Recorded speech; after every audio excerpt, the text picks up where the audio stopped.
Un missile a touché la Pologne ce mardi, entraînant une explosion et la crainte d'une escalade rapide des tensions dans la guerre en Ukraine. Mais alors, qu'en est-il réellement? Aujourd'hui, on va démêler le vrai du faux. Salut, c'est Hugo, j'espère que vous allez bien. Et comme chaque jour, du lundi au vendredi, on est parti ensemble pour une nouvelle plongée dans l'actualité en une dizaine de minutes. Et au passage, je suis très heureux de vous annoncer que cette vidéo est exceptionnellement réalisée en collaboration avec la Caisse des dépôts à l'occasion d'un événement très sympa. J'organise en effet une grande émission de quiz en live sur ma chaîne Twitch. Ça se passe en l'occurrence ce jeudi 17 novembre à 20 h, le tout sur des questions de culture générale. En gros, grâce à un outil qu'on a développé de notre côté, vous allez pouvoir vous connecter ce jeudi dès 20 h du coup en direct sur le live, participer vous-même et répondre vous-même aux questions pour tenter notamment de gagner un super cadeau. Alors si vous êtes intéressé, rendez-vous donc ce jeudi à 20 h, c'est très sympa et autrement je vous en reparle plus en détail en fin de vidéo. Je le disais donc, un missile a touché ce mardi en fin d'après-midi la Pologne. Ça s'est passé dans un village polonais situé à 6 km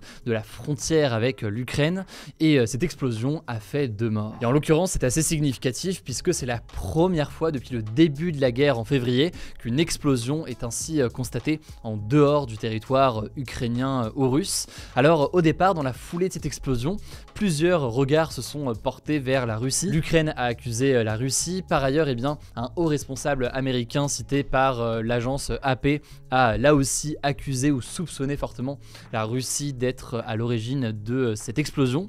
Or, la Russie a immédiatement rejeté ces accusations, estimant qu'elles étaient, je cite, une provocation intentionnelle dans le but de créer une escalade de la situation. Mais alors, que s'est-il réellement passé? En fait, selon les premiers éléments des différentes enquêtes, il s'agirait en fait d'un missile ukrainien. C'est ce qu'a affirmé ce mercredi en tout cas le président polonais Duda, mais c'est aussi ce qu'a affirmé la direction de l'OTAN, cette alliance militaire donc de pays occidentaux menée par les États-Unis et dont fait partie notamment la Pologne. En gros, a priori, ce missile c'était un missile de défense anti-aérienne russe appelé le S-300. Donc oui, en soi le missile est russe, mais il aurait été utilisé par l'Ukraine contre les bombardements russes. Visiblement en fait, l'Ukraine a utilisé ce genre de missile pour se défendre face aux bombardements russes. Or, en utilisant ce missile de défense, il a potentiellement été dévié et a donc atterri en Pologne. Bref, a priori donc, de ce qu'on sait aujourd'hui, ce n'est absolument pas un missile qui aurait été tiré volontairement par la Russie en Pologne, ni quoi que ce soit. Mais on notera tout de même au passage que même si le missile vient a priori donc d'un tir venant de l'Ukraine,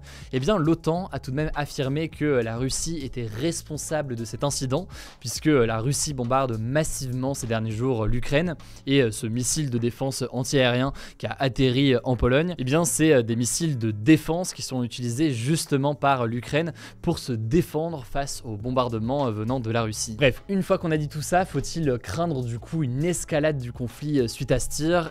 Vous l'aurez peut-être compris, en fait dans la nuit de mardi à mercredi, c'était un petit peu la panique, mais aujourd'hui clairement non, a priori pas d'escalade du conflit à prévoir avec ce missile atterri en Pologne, puisque l'on sait que l'explosion n'est pas due directement à un missile russe. Bon, cela dit, une fois qu'on a dit ça, il y a quand même une ou deux choses à expliquer. En effet, hier soir, certains ont crié donc à la guerre mondiale. En gros, on voyait des gens notamment sur les réseaux sociaux dire « Regardez, la Russie a attaqué la Pologne, or la Pologne fait partie de l'OTAN, donc ça veut dire que tous les pays de l'OTAN doivent désormais attaquer la Russie en réponse. » Là-dessus donc, ça me semble intéressant aujourd'hui de démêler le vrai du faux et de voir donc ce qui aurait pu se passer dans le cas donc où cette explosion avait été occasionnée par un tir venant de la Russie. L'OTAN, c'est donc cette alliance militaire menée par les États-Unis qui compte de nombreux pays européens, et parmi ses membres, il y a donc la Pologne qui en fait partie.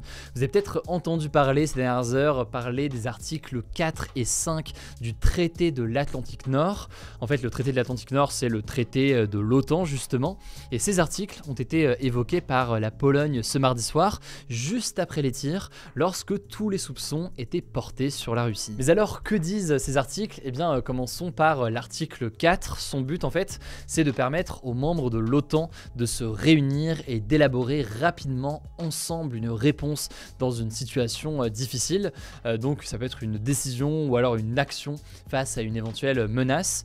Par exemple, la Turquie y a eu recours en 2003 en raison de la guerre en Irak à l'époque, et suite à ça, suite à l'utilisation de cet article 4, l'OTAN avait adopté des mesures pour défendre justement la Turquie qui fait partie de l'OTAN. Ça, c'est donc pour l'article 4 de l'OTAN. Ensuite, l'article 5, il est utilisé dans des situations qui sont beaucoup plus graves.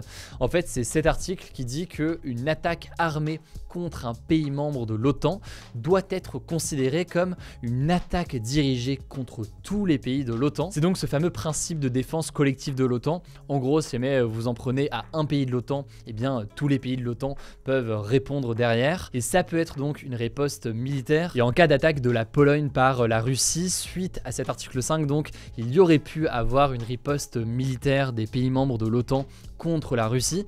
Mais il faut bien comprendre que cette riposte prévue par l'article 5, c'est pas forcément une riposte militaire. Ça peut être aussi, par exemple, une riposte financière avec des sanctions financières supplémentaires, par exemple, contre la Russie. A noter au passage pour votre info que cet article 5 du traité de l'OTAN a été activé une seule fois.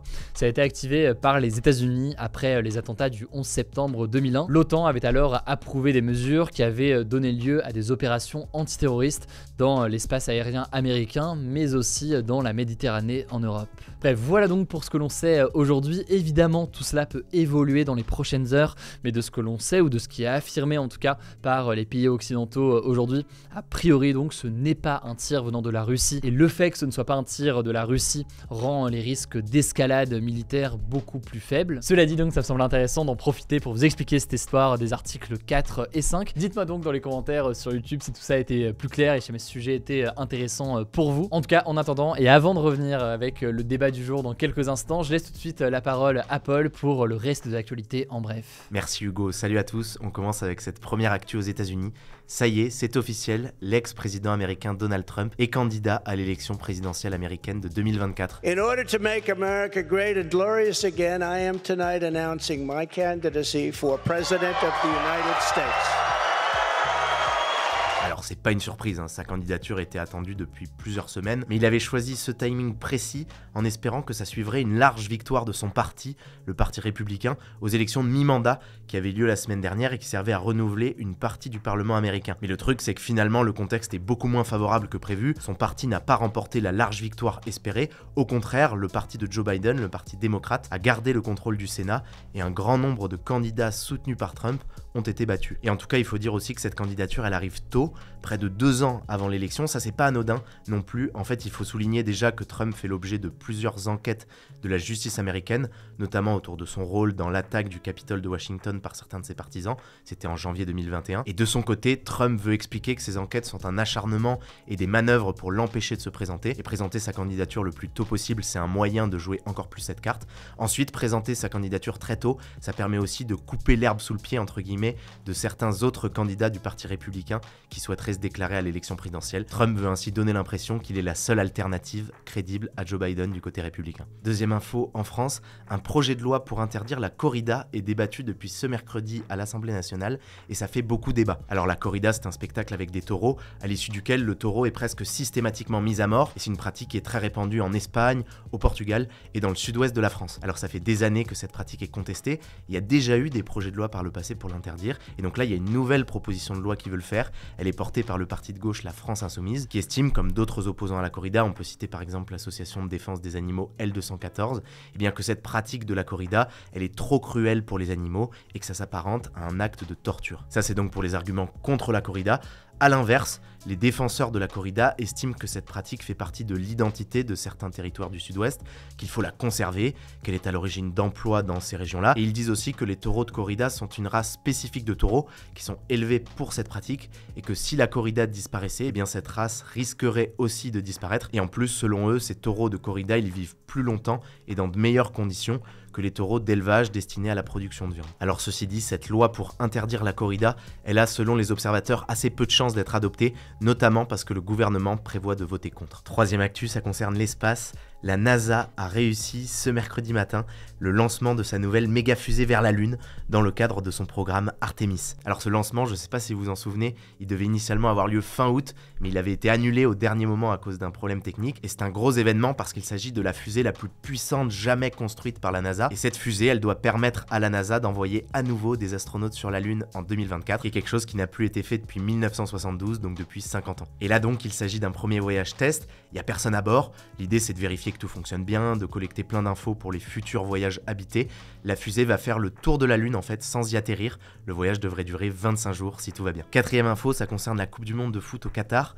Les joueurs de l'équipe de France de foot ont promis hier de financer des associations qui œuvrent pour la protection des droits humains. Dans un contexte, vous le savez, où le Qatar, qui accueille cette Coupe du Monde de foot, est accusé de violation des droits humains, notamment de travailleurs migrants. Cette initiative, elle a été plutôt saluée du coup, même si certains estiment que ce n'est pas assez, que les joueurs devraient faire encore plus. Cette Coupe du Monde au Qatar, elle démarre en tout cas ce dimanche. D'ailleurs, aujourd'hui, les joueurs de l'équipe de France sont arrivés au Qatar. Et alors, sur ce sujet de la Coupe du Monde de foot au Qatar, vous avez été nombreux ces derniers jours à nous demander si oui ou non, Hugo Décrypte, en tant que média, on allait boycotter la compétition. Et bien, on a justement sorti une vidéo sur notre chaîne principale Hugo Décrypte, où Hugo vous explique ce qu'on va faire et pourquoi on a choisi d'adopter ce point de vue. Dernière actu, c'est une actu insolite qu'on voulait vous partager, parce qu'en vrai, on voit pas souvent ce genre de choses en vente. Ça se passe en Espagne. Un village abandonné entier est à vendre au prix de 260 000 €. Pour vous donner une idée, à ce prix-là, à Paris, vous pouvez à peine acheter un appartement de 25 mètres carrés. Et là, en l'occurrence, vous avez donc 44 logements, un hôtel, une église, une école et même une piscine municipale. Alors sur le papier, ça fait rêver, mais il y a 2 mais. Déjà, bon courage pour les travaux, parce que selon les estimations, il y a plus de 2 millions d'euros de travaux à faire. Et ensuite, bon courage pour convaincre des gens d'aller avec vous dans ce village, car c'est assez paumé, à la frontière avec le Portugal. En fait, ce village, il avait été construit dans les années 50 par une entreprise qui exploitait un barrage juste à côté, pour loger ses ouvriers à côté du barrage, sauf qu'aujourd'hui, le barrage ne fonctionne plus, et le village a été abandonné. Alors, petit update qui est tombé plus tard dans la journée, si vous étiez intéressé, c'est déjà trop tard, le village a trouvé preneur, ça y est, c'est un Espagnol qui finalement va l'acheter pour 300 000 €. Il veut en faire un espace de tourisme rural, on verra si ça marche. Bon, je vous le disais en début des actus, cette vidéo est réalisée en collaboration avec la Caisse des Dépôts, avec qui j'organise un grand live spécial demain à 20 h, donc ce jeudi à 20 h sur ma chaîne Twitch. Alors du coup, pour vous en dire un peu plus, le concept du live ce jeudi, c'est de se faire une soirée ensemble où vous allez pouvoir jouer et répondre à des quiz, à des questions de culture générale. Tout ça va se passer directement chez vous. En gros, vous allez vous connecter, regarder le live et en fait, simplement en regardant le live, vous allez pouvoir, grâce à un outil qu'on a développé, tout simplement participer, répondre aux questions et marquer des points chacun de votre côté au fur et à mesure. Du coup, c'est vraiment accessible à tous parce qu'il y a des questions sur plein de thématiques différentes. Par ailleurs, il n'y a pas de connaissances techniques qui est nécessaire parce que vous avez juste à aller directement comme ça sur le live ce jeudi. Et par ailleurs, la bonne nouvelle, c'est qu'on vous a préparé une petite surprise puisque le gagnant du quiz aura la chance de gagner une journée au parc Astérix pour 2 personnes avec une nuit d'hôtel. Alors pour ceux que ça intéresse, le lien de ma chaîne Twitch est en description, c'est twitch.tv/Hugo Décrypte. J'ai très hâte de vous retrouver en live, ça fait très longtemps. Rendez-vous donc ce jeudi à 20 h. Alors le débat hier, c'était le suivant, faut-il davantage réglementer les crypto-monnaies? Vous le voyez, vous êtes assez mitigé, même si quand même il y a beaucoup de oui qui ressortent de ce sondage, j'ai pu le voir aussi dans les commentaires. Le débat aujourd'hui, c'est le suivant, faut-il interdire la corrida en France? Et pour participer, ça se passe directement dans l'onglet communauté de cette chaîne YouTube. Écoutez, je crois que j'ai tout dit, rendez-vous donc ce jeudi à 20 h sur ma chaîne Twitch. Prenez soin de vous, prenez soin de nos proches, et puis on se dit à demain pour une nouvelle vidéo.